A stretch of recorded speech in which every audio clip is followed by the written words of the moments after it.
Risk, Piracy, and the Power of the Vote. 5 Surprising Realities Behind the Rise of the Church of Christ the Hook. A Relatable Struggle for Authenticity by March 26.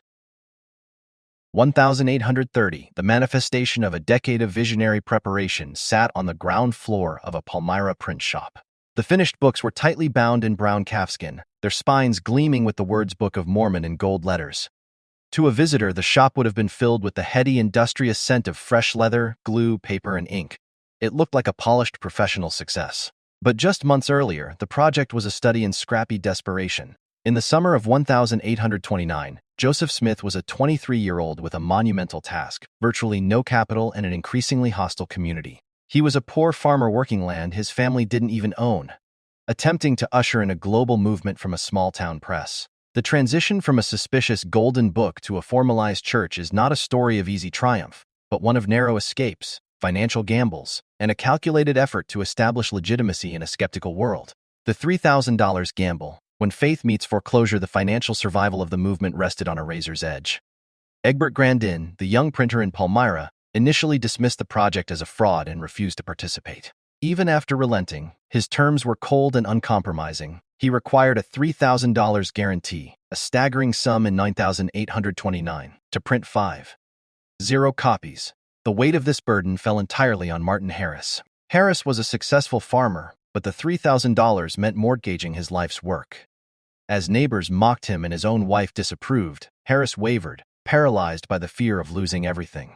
It took a pointed revelation to provide the necessary divine pressure to move him toward sacrifice. Thou shalt not covet thine own property, but impart it freely to the printing of the Book of Mormon. There is a profound irony in these origins. The two pillars upon which the book's physical existence rested were a vocal critic who had to be convinced, Grandin, and a hesitant financier who had to be commanded to risk his farm, Harris. Without this counterintuitive alliance, the restoration might have remained a manuscript in a drawer. The original pirate, pre-release leaks in Palmyra long before the digital age. Joseph Smith had to navigate the murky waters of intellectual piracy. During the winter of 1829-1830, Abner Cole, a former judge who published a local paper called The Reflector, began using Grandin's press at night. Because the Book of Mormon pages were printed during the day and left in the shop, Cole used his nighttime access to pirate the text, publishing excerpts alongside sarcastic commentary to mock the Gold Bible before it could even be bound. When Joseph Smith discovered the leaks, the tension turned legal and then physical. Cole, relying on his background as a judge, was initially defiant, even challenging Joseph to a physical fight when confronted. Standing his ground, Joseph refused to fight but asserted his legal copyright. Cole eventually realized he was on the wrong side of the law and ceased his nighttime editions. This conflict was a turning point. It forced the young movement to move beyond informal visionary claims and assert its legal rights as a protected entity.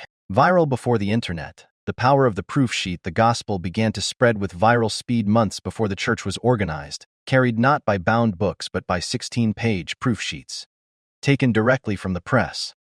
Curious seekers were joining a movement based on a book they hadn't finished and a church that didn't technically exist yet. Thomas Marsh, a former printer's apprentice from Boston, was led by the Spirit to Palmyra specifically because of his interest in the Golden Book.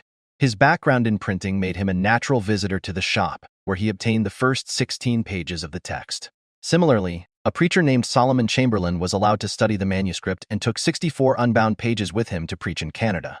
For Chamberlain, the news of the book was a physical experience. He felt electrified from head to toe, and he determined to find the Smiths and learn more about the book. A Democracy of Saints, the Common Consent Mandate on April 6, 1830. The movement shifted from a visionary circle to a formal organization. In the small log home of Peter Whitmer Sr., approximately 40 to 60 people, both women and men, crowded together to witness the birth of the Church of Christ. While Joseph Smith claimed divine authority, he was commanded by revelation not to lead until the believers themselves voted to accept him. This mandate of common consent was a sophisticated blend of 19th-century restorationism and parliamentary procedure.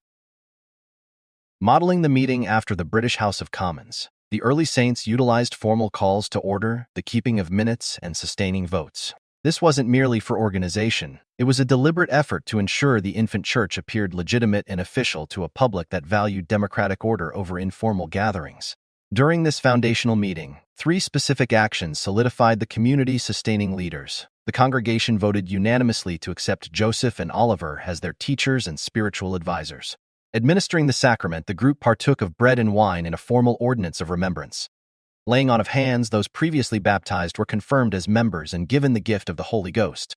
The first miracle, a ceiling-raising experience as the church expanded into Colesville, it encountered a dramatic manifestation of spiritual power. Newell Knight, a friend of Joseph's, experienced a physical crisis after struggling with the command to pray. Witnesses described a harrowing sight. His visage and limbs were distorted and twisted in every shape imaginable. Acting on Knight's faith, Joseph commanded the devil to depart in the name of Christ. Knight was immediately caught up off the floor of the room and tossed about before eventually being elevated until he touched the ceiling. When a skeptical prosecutor later tried to mock the experience by asking what the devil looked like, Knight's response was a masterclass in religious conviction. It would be of no use to tell you what the devil looked like, for it was a spiritual sight.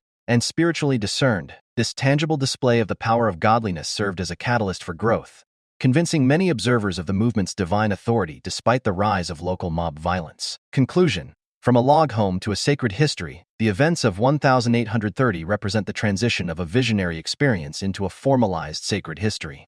After the Colesville miracle, Newell Knight was left enwrapped in contemplation, a state of spiritual peace that mirrors the emotional peak of the church's organization. That same spirit was present when Joseph Smith stood by a stream and watched his own father be baptized. After a decade of his family following diverging religious paths, they were finally united. Joseph was so overcome that he slipped into the woods to weep, his joy full at seeing his father join the true church. The rise of the church was a human story of joy unspeakable found in the teeth of intense tribulation. It was a journey from a print shop debt to a democratic congregation, built by ordinary people like Emma Smith, Lucy Mack Smith, and Martin Harris. Their story leaves us with a compelling question about the nature of conviction. What would you be willing to mortgage literally or figuratively for a truth you believed was being restored?